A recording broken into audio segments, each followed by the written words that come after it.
Hi, and welcome to my January wrap-up. I'm actually filming this a little bit early, but I don't think I'll be finishing a book between now and the end of the month, so this should be accurate.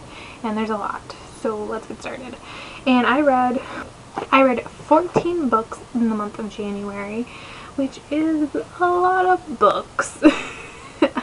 So the first book I read was Obsidian by Jennifer L. Armentrout, which is the first book in the Lux series, and I had an ebook of that, so I did read that on my Nook, and I did really enjoy it.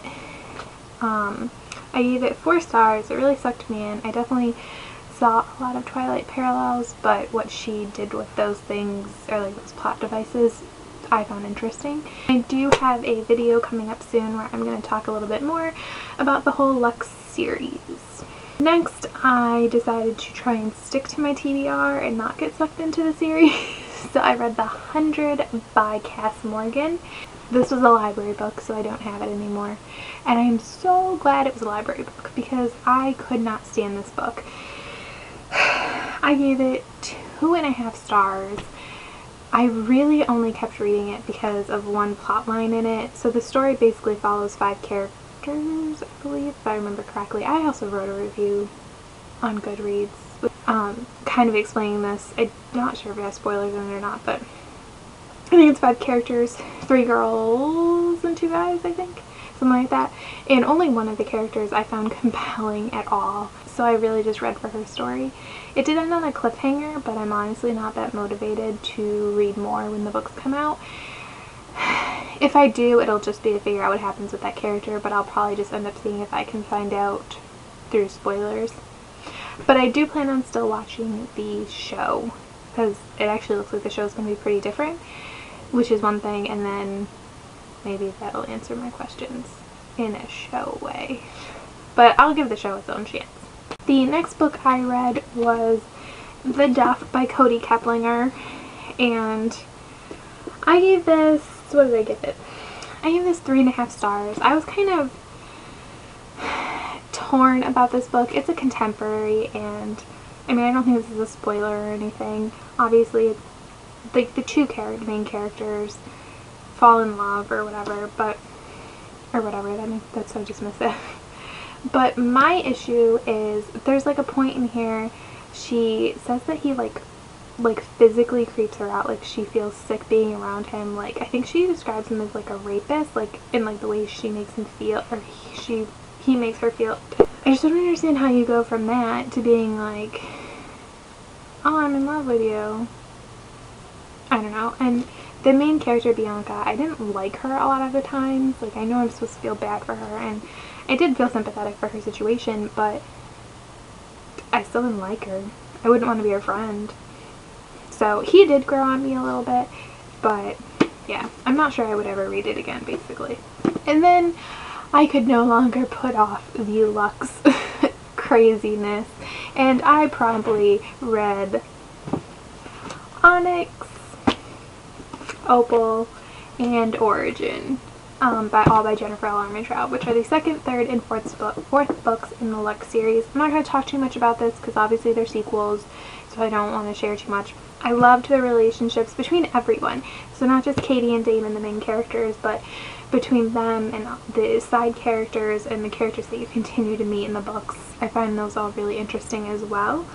And I gave Onyx and Opal both 4.5 stars, and then I gave Origin 5 stars. Now, from what I've seen of other people talking about these books, they don't really like Origin, and Origin is definitely a different type of book, but that happens a lot, I think, in series as they progress and characters develop and worlds build. The storytelling changes, and I like that a lot of times, so I enjoyed it. And the first 3 are all told in Katie's perspective, and Origin is told in alternating perspectives, basically, between Katie and Damon. So excited for Opposition to come out. I want to know where this story goes and what happens to all of these characters. And then I decided that I did not want to leave Jennifer L. Armentrout.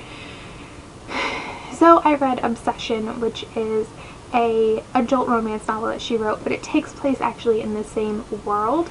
Actually, in know an Origin, but I believe it might also be an one of the other ones. I don't know. There are characters that cross over, and actually Damon shows up in Obsession, like the plot lines kind of interact. And I'm kind of curious to see if the Obsession characters show up in the final book.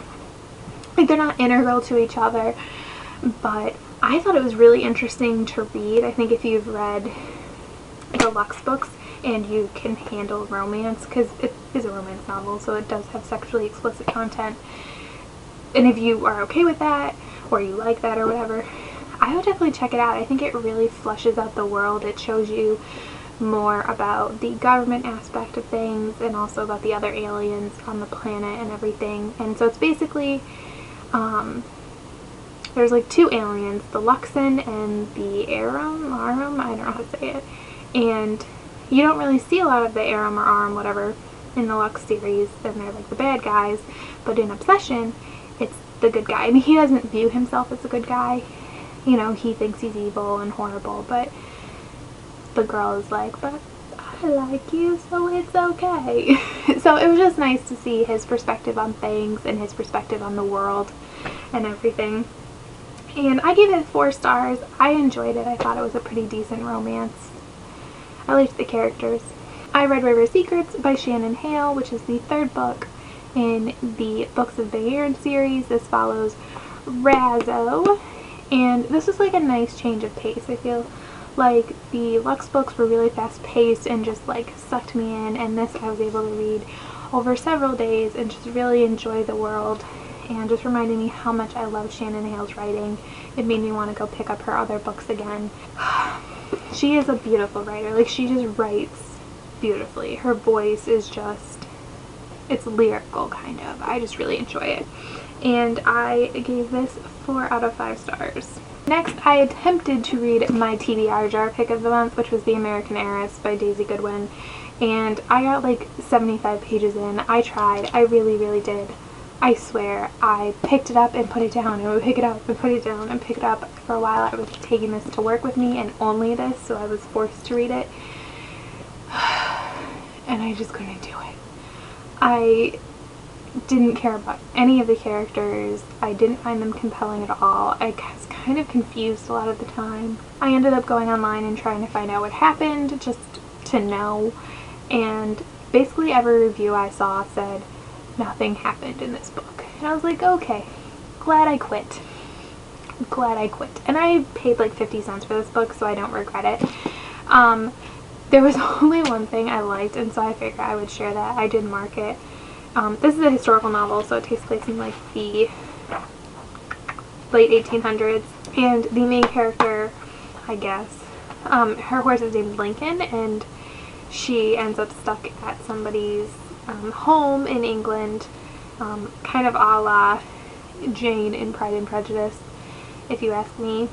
And she asks if her horse is okay, and the man says, "You mean the fine American horse? He is in the stables, where his Republican opinions are causing my groom much anguish."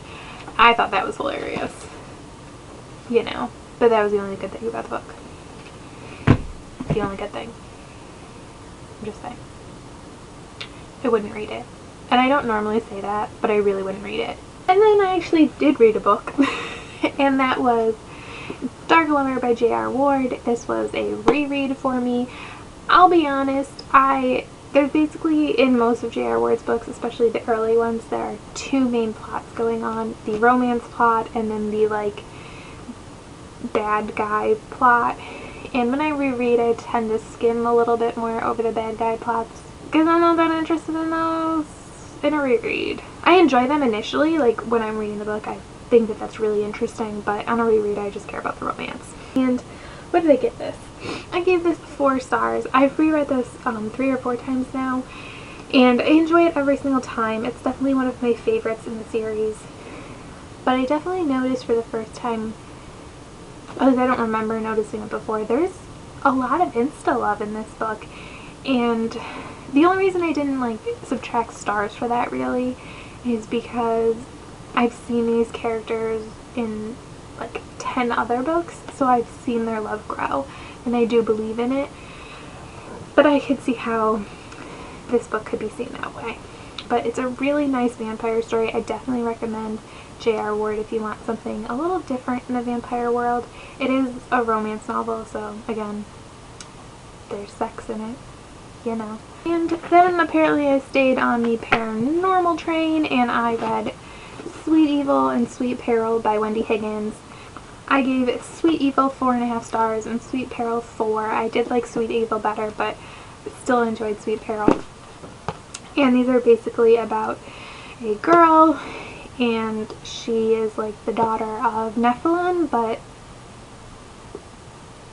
like she is half angel, but it's also like half demon-y, and she represents the demon of substance abuse, so she's like drawn to drugs and alcohol, and she's supposed to encourage other people to use them and things. And then she meets like this guy, and he represents lust and all kinds of things.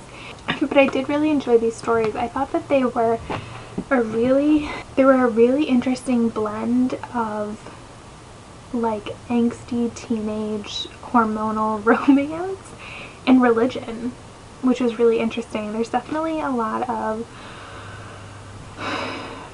religion emphasized in these books, which I think is different. I think a lot of times when you have books that deal with like demons and angels, they tend to overlook God and things like that, which I find kind of interesting. But here, like our main character, she prays, and she's a faithful girl, and she believes in God, and you know, the church plays a role in this. Like there's a nun that plays a role, and you know, even her dad, who is a demon, kind of has things that he needs to deal with from a religious point of view, and there's guardian angels and everything. And I thought that that was really interesting, and it could have come across preachy or something, but it didn't at all. And it was really refreshing to see somebody not afraid to mention God and prayer in a book. And it didn't cut down on like the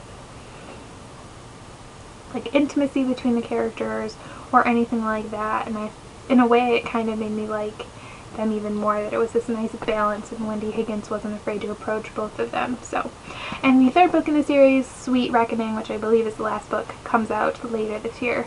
Super excited about that as well, because this is like the year of finales.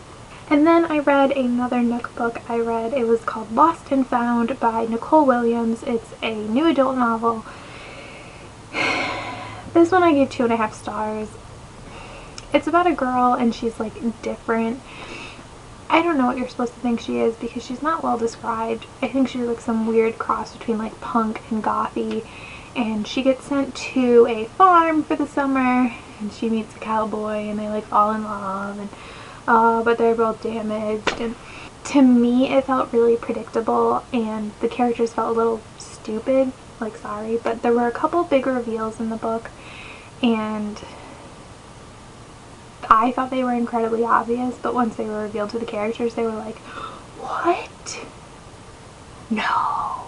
How did I not see this coming? And I was like, how did you not see this coming? Because I saw it like 100 pages ago. But you know, whatever. There's actually a sequel to it, which I already own because I had bought it at the time. And I'll read it, but I am not super excited to read it right away. And then next was another reread, and that was City of Ashes by Cassandra Clare, which I gave 4.5 stars. I like it. And I'm definitely glad I'm rereading these, because City of Bones I remembered a lot of when I had read that before, reread it. But this, I remembered like nothing. Nothing. Like the only thing I remembered about this book was the Sealy Court scene and what happens to Simon. Am I allowed to spoil these books? When is the Mortal Instruments like Harry Potter? Like, when is the cutoff where you're allowed to just assume that everyone knows, and so you can just spoil and talk openly? Like, seriously, what's the cutoff? And I enjoyed it just like I did the first time around. And this is the first time I've reread this, I believe. So I think a reread, by the way, is when you find out if a book is really good, because it still captures your attention even though you already know the end plot. And then I was like, oh, what do I read?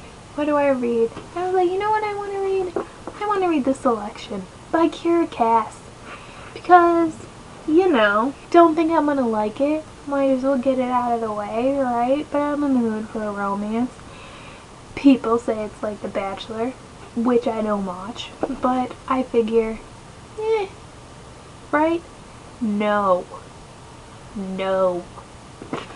I loved this book. Like, I'm working on writing a quick review for Goodreads, but I just really enjoyed it. I really enjoyed this book.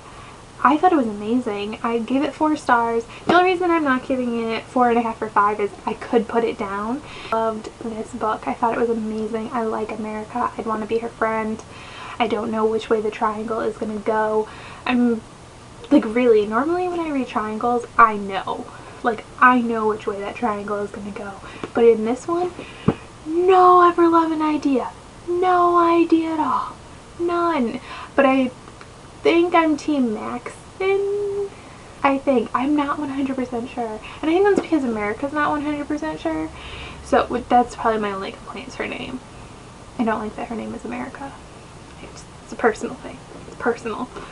But I thought this book was amazing, and I thought, because it is kind of dystopian, it was really lighthearted. So when, like, surrounded by, like, Divergent and The Hunger Games and stuff, it was kind of nice to have something a little lighter, although I can tell it's probably going to get a little more intense and exciting and stuff as it goes on. Loved it. Now, I've heard some people say some, like, things on the second one, so hopefully I'm not disappointed, but yeah, not upset about picking this up as my last book of the month. So those are the 15 books I tried to read / 14. I actually read books in January. If you watch this obnoxiously long video, thank you so much. I just talk a lot, and yet I feel like I say nothing. I don't know what that says about me. But thanks for watching. Bye.